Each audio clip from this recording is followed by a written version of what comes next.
E aí, está tudo bem com você? Eu sou o Wellington Calazans, estamos aqui para mais um vídeo apresentando aqui cortes do programa Conexão Angola. Hoje o programa foi mais curto por questões aí de programação da televisão, mas eu peço que você curta, comente, compartilhe e quem pode contribua com o Pix para que possamos fazer este canal ficar cada vez mais forte, com mais conteúdos e mais alcance, tá bom? Conto com vocês, vamos agora assistir aos cortes do Conexão Angola.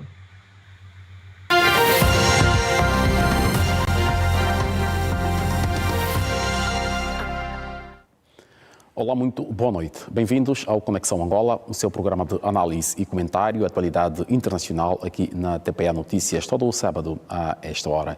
Já sabe que trazemos uma programação diversificada e a esta hora dedicamos-nos a um olhar minucioso, especializado sobre o que de mais importante se apresenta nas notícias a nível internacional. Para o efeito, contamos sempre com os préstimos dos nossos habituais comentadores que, com o seu conhecimento e saber, ajudam-nos a desvendar os mistérios que encerram os assuntos que dominam o mundo em notícias.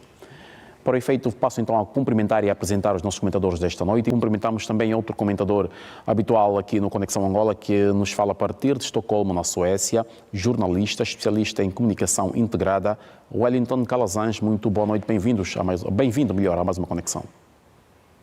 Uma boa noite para você, aos colegas aqui da Televisão Pública de Angola e a você assistindo ao Conexão Angola. É sempre um prazer estar aqui.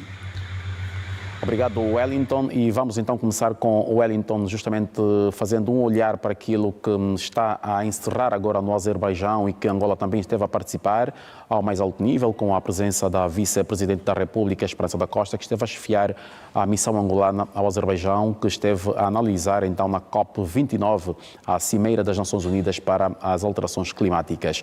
Wellington, estas conclusões e recomendações que saem da COP, dos 100 bilhões de dólares prometidos na última COP para conter as alterações climáticas e também ajudar os países em vias de desenvolvimento para que não acelerem os seus processos de industrialização. Na COP29 ficou então prometido 300 bilhões de 100 que não foram possíveis de realizar. O Brasil acolhe no próximo ano a COP30 na Amazonas. À medida em que os interesses ambientais e econômicos se tornam mais interconectados, o desafio passa a ser alinhar políticas econômicas com metas de sustentabilidade.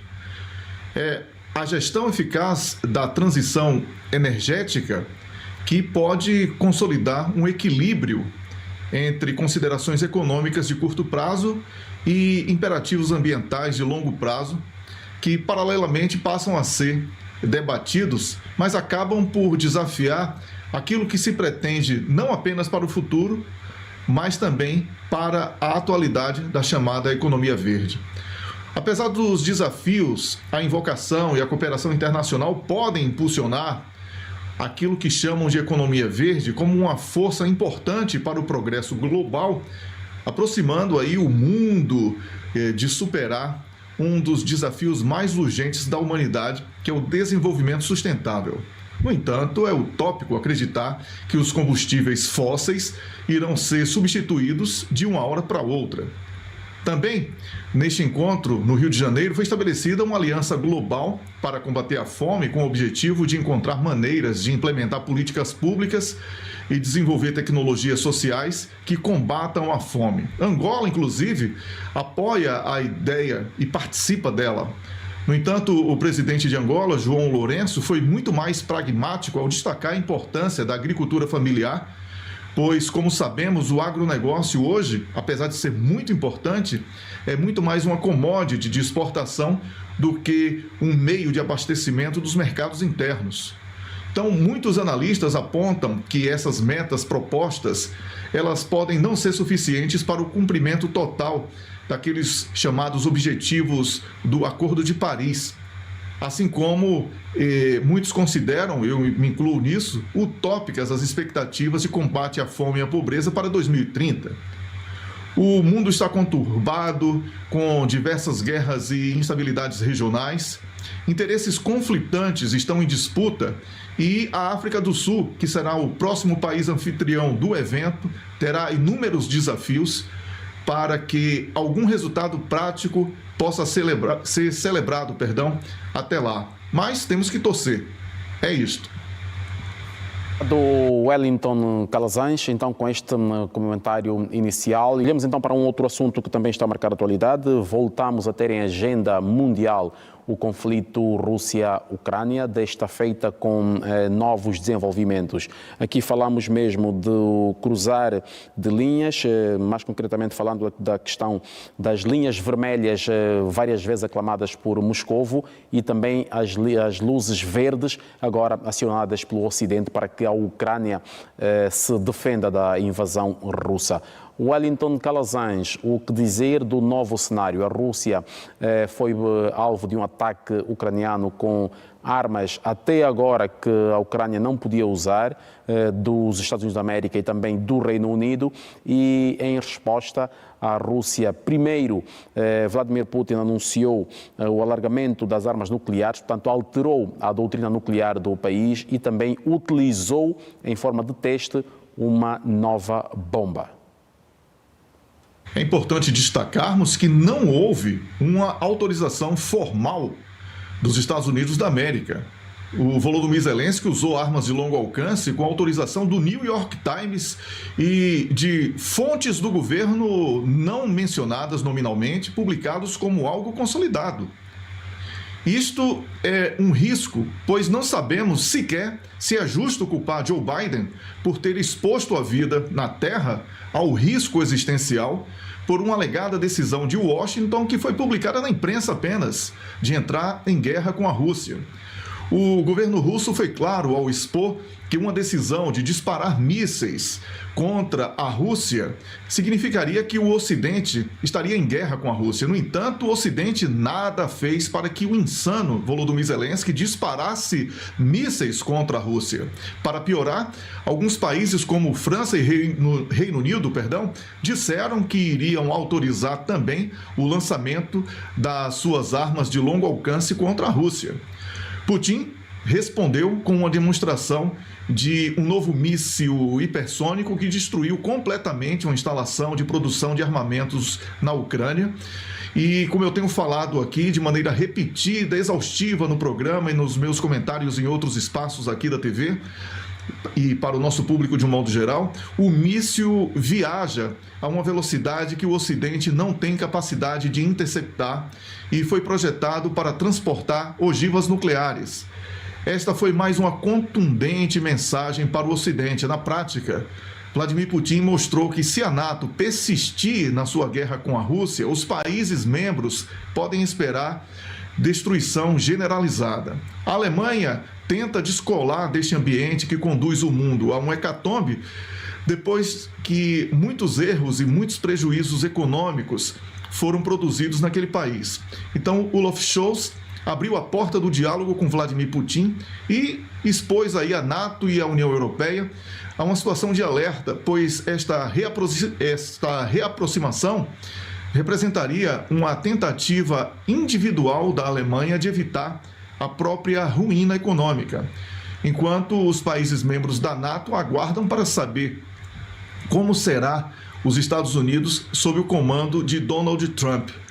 Então, aí temos Alemanha, Rússia, China e países, de um modo geral, do bloco BRICS, costurando novos caminhos de uma parceria e colaboração, ao mesmo tempo em que o mundo vive essa tensão de que se teremos ou não a escalada de uma perigosa guerra que pode levar o mundo a um hecatombe.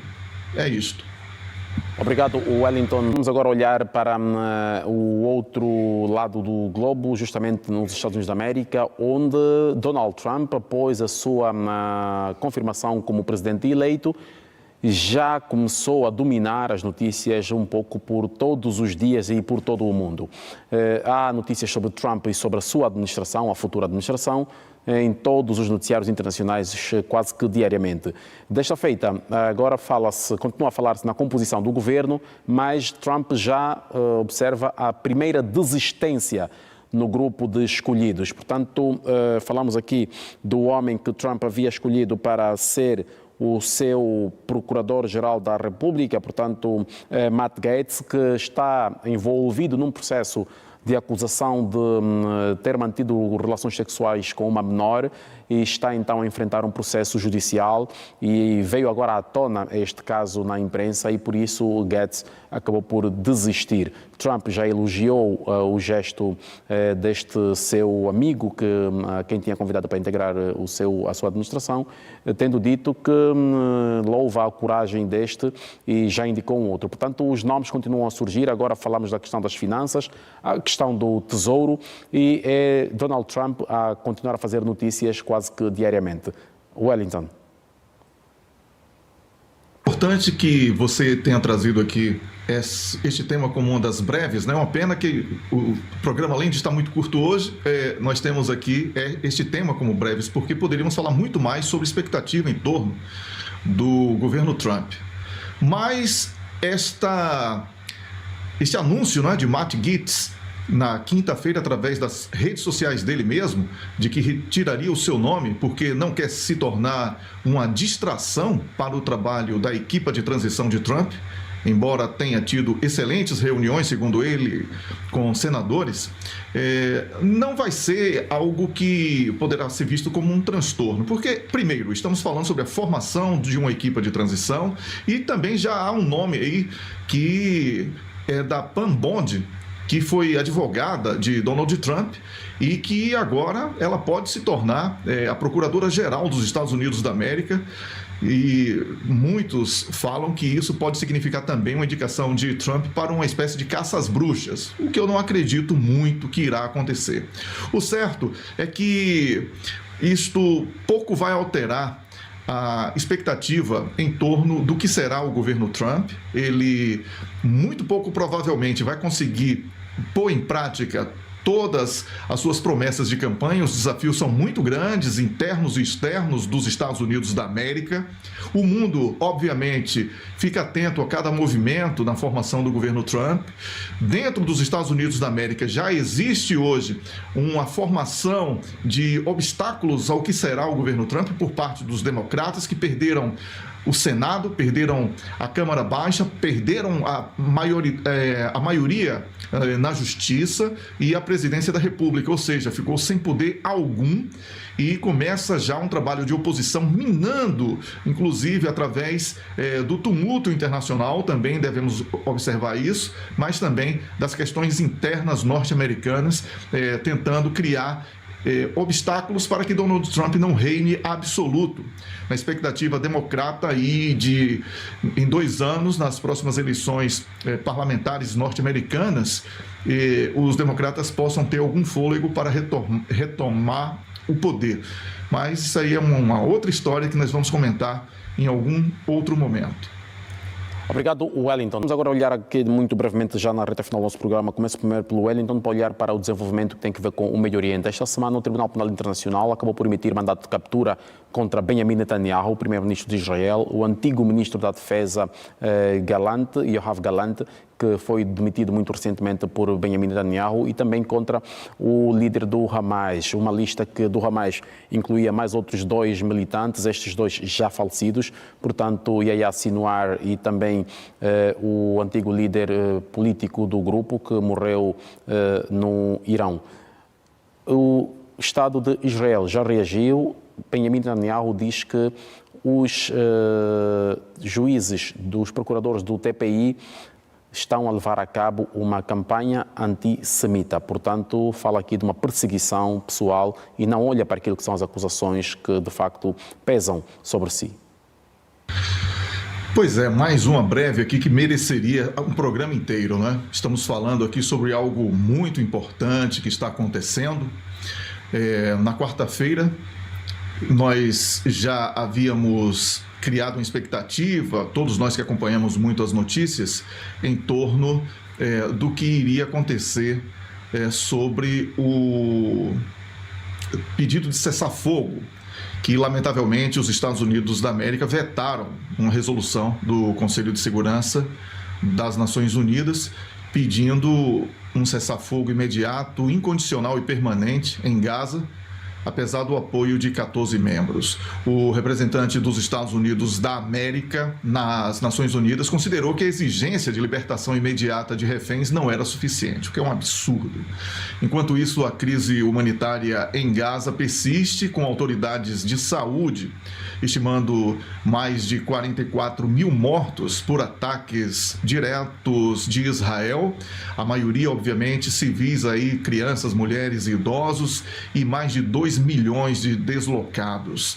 O veto dos Estados Unidos da América deve ser entendido pelo mundo como um apoio norte-americano aos ataques de Israel, que resultaram em crimes contra a humanidade e crimes de guerra. Por isso, o TPI condenou e emitiu mandado de prisão contra Benjamin Netanyahu e outros quadros do seu governo, para além dos mandados do Tribunal Penal Internacional sobre crimes de guerra e crimes contra a humanidade. Há evidências crescentes de genocídio que está a ser praticado em Gaza e, lamentavelmente, não é? Pelo qual a administração dos Estados Unidos também é coautora, né? Responsável, pois não conseguiu impedir Benjamin Netanyahu, mesmo tendo amplas condições de fazê-lo, e, para piorar, forneceu e fornece armas e outros meios para que Benjamin Netanyahu execute esta página triste da história contemporânea. É este o comentário sobre este tema. Obrigado, Wellington. Despeço-me igualmente do Wellington Calazans. Wellington, obrigado pela presença e pela participação. Boa noite, até o próximo programa. Já não temos o Wellington conectado, portanto está aqui o nosso agradecimento pela participação, mais uma. E agradecemos também ao nosso estimado telespectador pela preferência da sua audiência. Foi mais um programa realizado para si, esperando sempre que os assuntos aqui debatidos e a forma como os abordamos tenham ajudado a si e aos seus a clarificarem suas dúvidas quanto aos assuntos que dominam o mundo em notícias. Conexão Angola, o programa da TPA Notícias sobre a análise e comentário à política internacional aqui na TPA Notícias, todo o sábado, a partir das 18 horas. Boa noite, até o próximo programa.